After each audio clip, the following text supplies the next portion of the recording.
یہی حال ہمارے ہاں اس خطبہ نکاح کا بھی ہے۔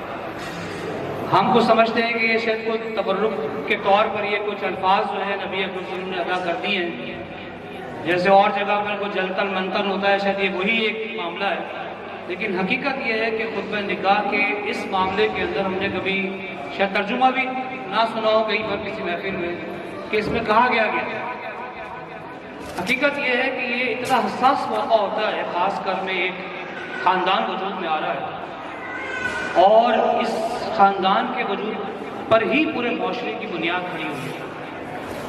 میں اور آپ یہ بات بہت اچھی طرح جانتے ہیں کہ ہمارے معاشرے کا ہمارا جو بھی سوشل لائف ہے اس کے اندر بنیادی جو سٹون اگر کوئی چیز ہے جس کو ہم کور کہتے ہیں وہ ایک خاندان پر بیس کرتا ہے۔ قرآن مجید کا جتنا بھی آپ مطالعہ کرنا اس کے اندر سب سے زیادہ اگر کوئی احکامات ہیں تو وہ آئلی قوانین ہیں جن کو معاشرتی احکامات کہتے ہیں، بھرے پڑے، خاص طور پر یہ جو ہماری 4 صورتیں ہیں، سورہ بقرہ، سورہ آل عمران، سورہ نساء، سورہ مائدہ، قرآن مجید سے اگر کوئی تعلق قائم ہو تو پھر ہم اس کا اندازہ کر سکیں۔ میں وقت زیادہ نہیں لینا چاہتا، میں چاہتا صرف یہی ہوں کہ یہ جو خطبہ نکاح ہے جس کو ہم نے یہاں تلاوت کی ہے اس کی تھوڑی سی جو ہے ایک ترجمہ ہم کر لیں تاکہ ہمیں پتہ تو اس میں آپ صلی اللہ علیہ وسلم نے کیا کیا۔ یہ کوئی برکت کے لیے آپ نے اس میں آیتیں نہیں، کیونکہ اگر آپ کو برکت کے لیے کوئی آیتیں اس میں سے منتخب کرنی ہوتی ہیں آپ صلی اللہ علیہ وسلم نے تو قرآن مجید میں بڑی عظیم عظیم صورتیں موجود تھیں۔ مجھے آپ کے علم میں ہے کہ سورہ اخلاص کے بارے میں کیا ارشاد فرمایا نبی اکرم صلی اللہ علیہ وسلم نے؟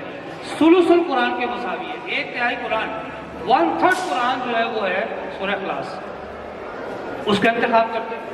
آیت الکرسی کے بارے میں آپ کو پتہ ہے کتنی عظیم آیت ہے، ایک آیت طویل اور اس کی کتنی برکات ہے، نبی اکرم اس کا انتخاب کرتے ہیں لیکن نہیں کیا۔ اسی طرح سے آپ دیکھیے کہ آپ صلی اللہ علیہ وسلم نے بڑی عظیم سورت ہے سورہ فاتحہ جس کو مثانی القرآن کہا گیا، یعنی کہ اس کے قرآن کے بالکل مثل قرار دیا گیا، اس کا انتخاب نہیں کیا گیا۔ یہ کیا وجہ ہے کہ نبی اکرم صلی اللہ علیہ وسلم نے 3 مختلف مقامات سے قرآن مجید کی یہ 3 آیات جو ہے وہ پڑھی؟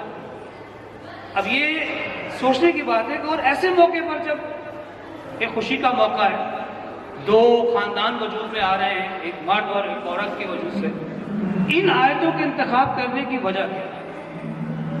یہ آپ اندازہ کیجئے کہ دیکھیے جو خطبہ جو میں نے تلاوت آپ کے سامنے کی ہے اس کے اصل میں جو خطبہ نکاح ہے اس کی اصل میں بنیادی جو چیزیں ہیں اس میں سے 2 چیزیں تو مسنون ہیں جو عموماً نبی اکرم صلی اللہ علیہ وسلم نے ہر خطبے کے اندر پڑھتا ہے۔ اس میں سے ایک حصہ تو آپ نے دیکھا خطبہ جمعہ میں بھی پڑھا جاتا ہے اور آپ صلی اللہ علیہ وسلم جب بھی کوئی خطبہ دیتے تھے تو اس کی تلاوت کرتے۔ اس کے بعد پھر حالات کے مناسبت سے جو بھی منتخب آیات ہیں ان کا آپ ذکر کرتے تھے، اور ایک حصہ وہ ہے جو پھر ہمارے علماء نے اپنے طور پر کچھ احادیث کا اس میں ایڈ کیا۔ تو یہ 2 حصے تو مسنون ہے، تیسرا حصہ اس طرح سے ہے۔ میں چاہوں گا کہ میں تیزی کے ساتھ بس اس کی ترجمہ کر دوں تاکہ آپ کے ذہن میں ازبر رہے کہ یہ واقعتاً آپ صلی اللہ علیہ وسلم نے ان کا انتخاب کیا ہے۔ دیکھیے جو خطبہ جس میں آیتیں جو کی ہیں وہ 3 مقامات سے کی ہیں۔ ایک سورہ آل عمران کی آیت نمبر 102، سورہ نساء کی آیت نمبر 1، اور یہ بڑی عظیم آیتوں پہ ہم اس کے انشاءاللہ ترجمہ کریں گے، اور سورہ احزاب کی آیت نمبر 70 اور 71۔ یہ 3 مقامات ہیں اور ان 3 مقامات کو جب آپ مطالعہ کریں حقیقت یہ ہے کہ تقوی سے متعلق اگر آپ مطالعہ کریں تو اس سے جامع آیات آپ کو قرآن مجید میں شاید ہی مشکل سے ملیں۔ نبی اکرم صلی اللہ علیہ وسلم نے قرآن مجید سے یہ 3 آیتیں منتخب کی اور اس کا جو مرکزی مضمون ہے، جو اس کا جو ایک سینٹرل مضمون آپ کو ملے گا، اس کا جو اس میں سے جو ایتھکس کا جو معاملہ ہمارے لیے مل سکتا ہے وہ کیا ہے؟ تقویٰ۔ کیوں آپ نے سنا؟ کیونکہ خاندان جو وجود میں آتا ہے اس میں سب سے بنیادی میاں بیوی کے اندر جو تعلق کی بنیاد ہے وہ تقویٰ ہے۔ اللہ سے ڈرو، اللہ سے ڈرو، اللہ سے ڈرو، یہ ہے وہ بات جو قرآن مجید بار بار ہیمر کرنا چاہتا ہے۔ یہی میری اور آپ کی جو ہے سمجھنے کی چیز ہے۔ دیکھیے پہلی آیت جو ہے سورہ آل عمران، اس میں کیا ارشاد فرمایا؟ یہ مرد اور عورت میرے اور آپ کے سب کے لیے، کیونکہ معمول ہے نا کہ کچھ لوگ جمع ہوئے ہیں تو وہ یہ چیزوں کو سمجھیں۔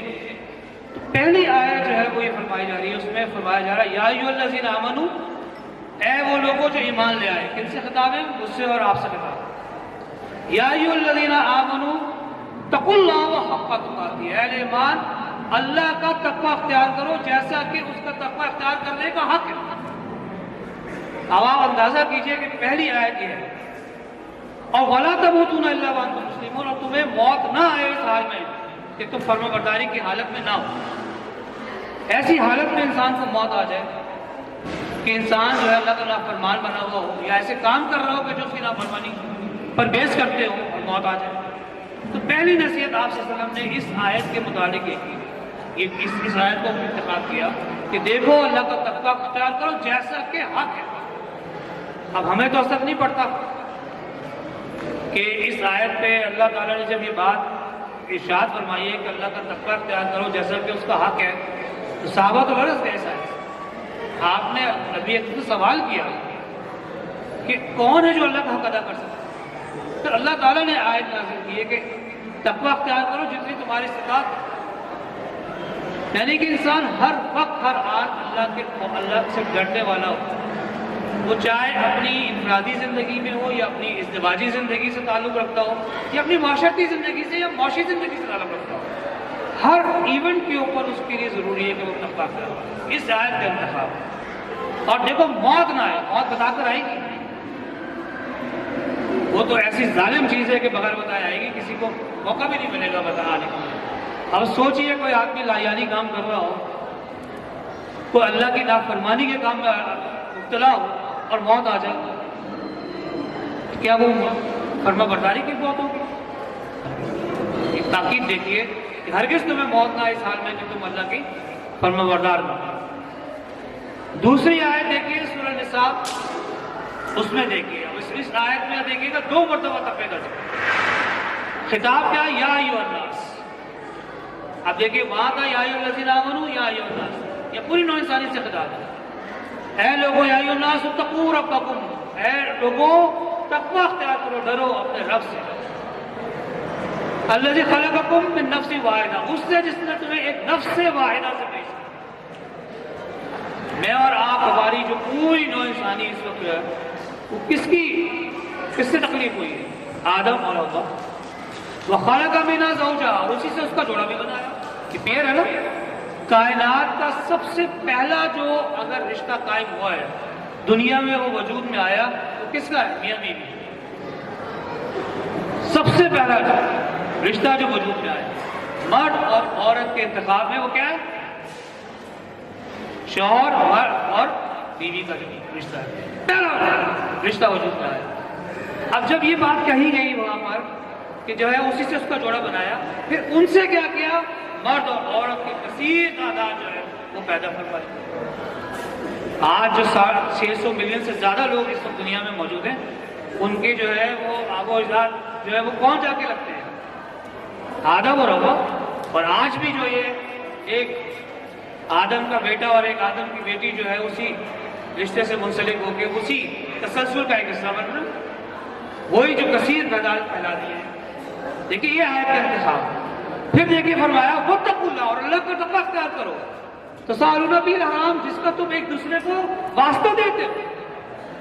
ایک بھیکاری جو ہوتا ہے فقیر، وہ بھی اگر مانگتا ہے تو اللہ کے نام پہ مانگتا ہے، کہ اللہ کے نام پہ دیتے ہو۔ گھروں میں کوئی فساد ہوتا ہے، لڑائی ہوتی ہے، کوئی جھگڑا ہوتا ہے، تو اس پہ بھی ہم واسطہ دیتے ہیں، اللہ کے واسطے یار اس معاملے کو ختم کر دو، خدا کے لیے اس معاملے کو ختم کر دو، اس جھگڑے کو ختم کر دو۔ جہاں کوئی معاملہ ہوتا ہے اللہ کا واسطہ دیا، تو اس کا تقوی اختیار کرو جس کے تم واسطے دیتے ہو ایک دوسرے کو کرنے کے لیے۔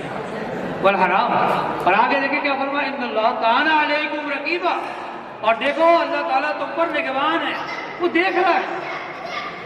یہ تصور جو ہمارے پاس ہے نا، کسی اللہ تعالیٰ نے کائنات بنائی اور اس کے بعد اب کہاں دیکھ رہا ہوگا؟ نہیں، یہ اللہ تعالیٰ اس پر بار ہے۔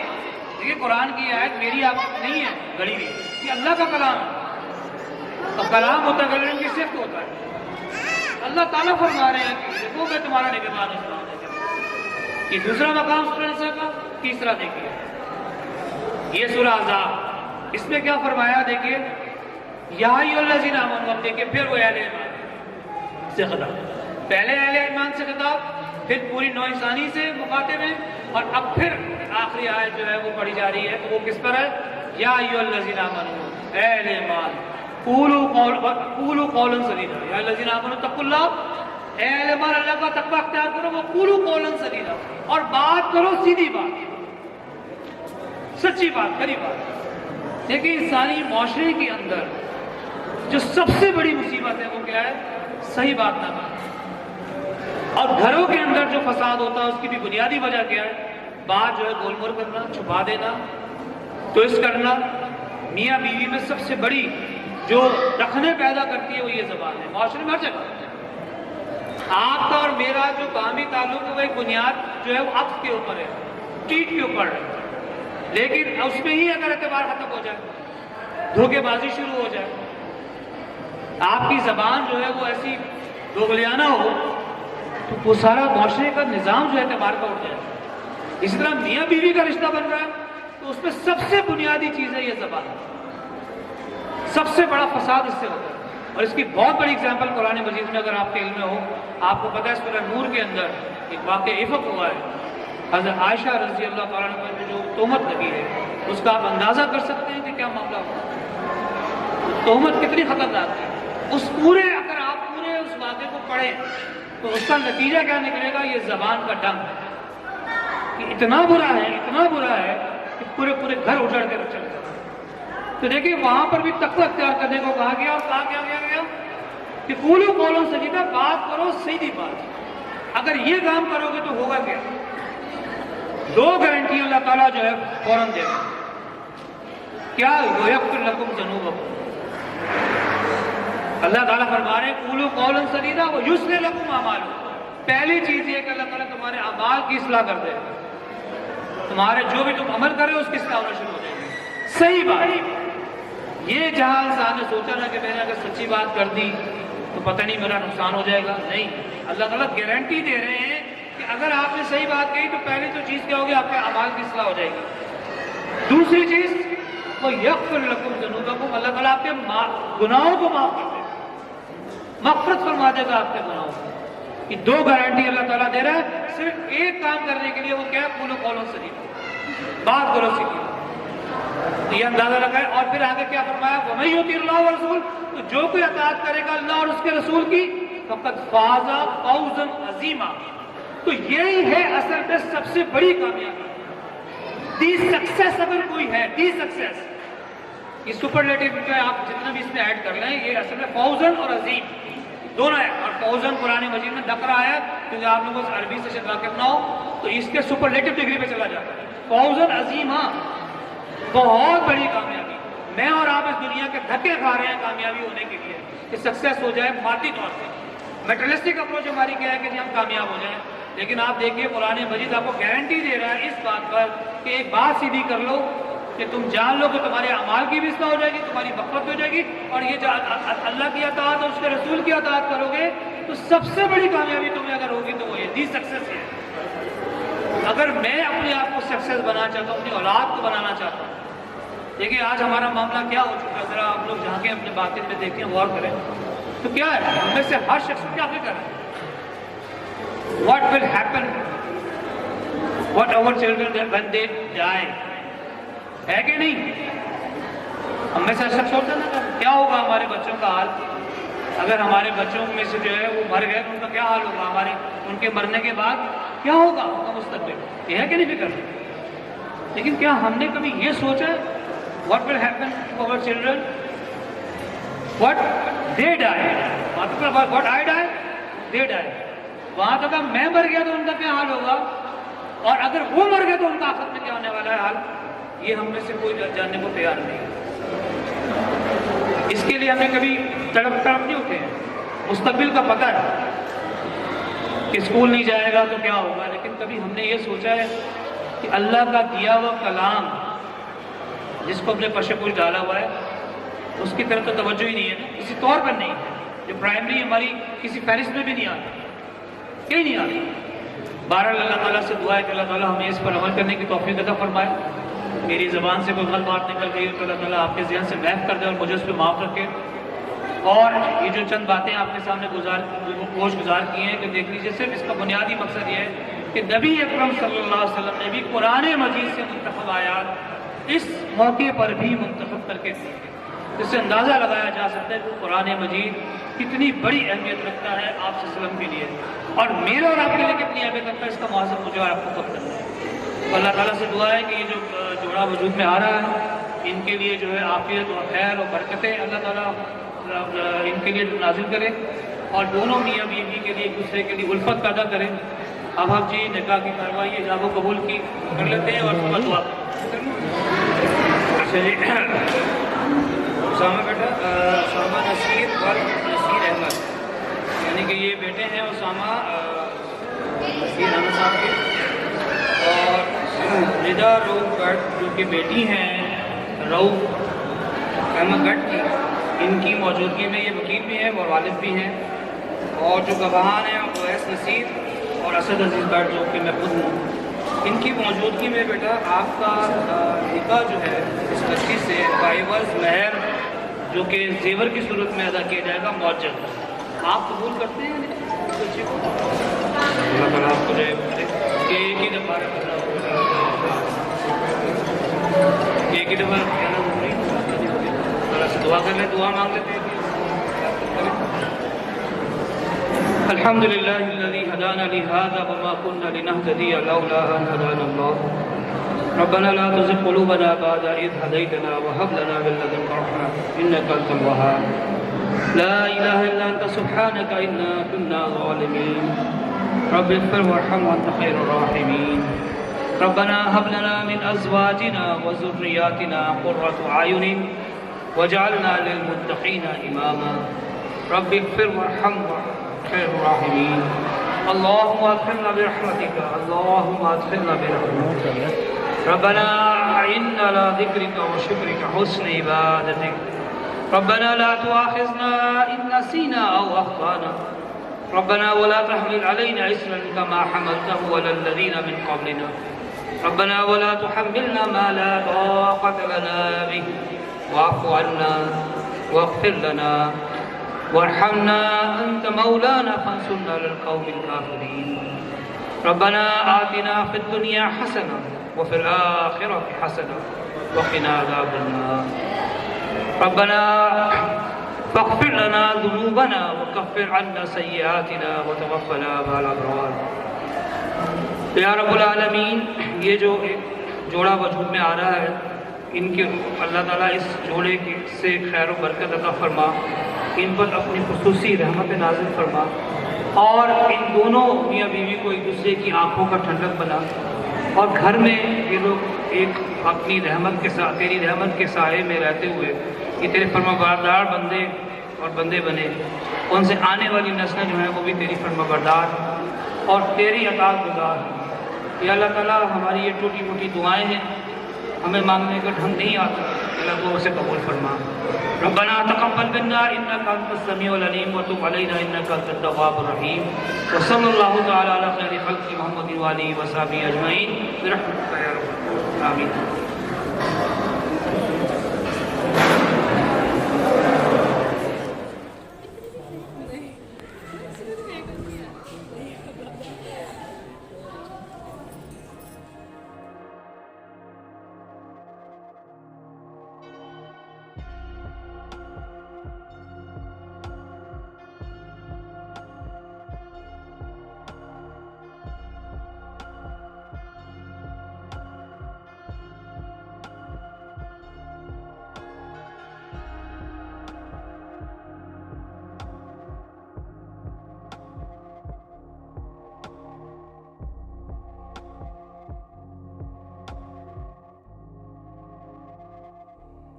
السلام علیکم ویورز، امید کرتے ہیں آپ کو ہمارا یہ منی ولاگ پسند آیا ہوگا، ہماری رخصتی پسند آئی ہوگی، کس طریقے سے ہم نے اپنی بیٹی کو رخصت کیا، کس طرح سے ہمارا نکاح ہوا، خاص طور پہ نکاح بہت اچھا ہم نے کیا اور آپ لوگوں کو پسند آیا ہوگا۔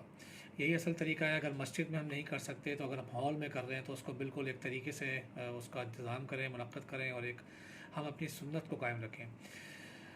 اور سب سے اہم بات ہے کہ جو ایک ذمہ داری جو کندھوں پہ بوجھ تھا وہ اتر گیا ہے، وہ والا بوجھ نہیں کہ جو ایک بیٹی ہوتی ہے گھر کے اندر ایک بوجھ ہوتی ہے، نہیں جی، وہ والی ذمہ داری جو ایک ماں باپ کو دی جاتی ہے کہ بیٹی ہے اس کو جانا ہے، تو اللہ نے سارے کام سارے انتظام الحمدللہ خیر و عافیت کے ساتھ پورے مکمل ہوئے اور بیٹی کو ہم نے طریقے سے رخصت کر دیا۔ لیکن ہاں، دوسری جو بوجھ ہے وہ جو یادیں ہیں اس کی، وہ ساری زندگی قائم دائم رہیں گی، اس کو ہم کبھی نہیں بھلا سکتے. وہ بوجھ جو ہے وہ بوجھ ساری زندگی ہمارے ساتھ جڑا رہے گا اور اس کی یاد دلاتا رہے گا. اللہ سے دعا ہے میری کہ جتنی بھی بیٹیاں گھروں میں موجود ہیں اور جو رخصت ہو گئی ہیں، اللہ ان کے نصیب اچھے کرے. اسی طرح رضا جہاں گئی ہے، اللہ اس کے نصیب اچھے کرے اور ہمیشہ خوش و آباد رکھے. آمین ثم آمین.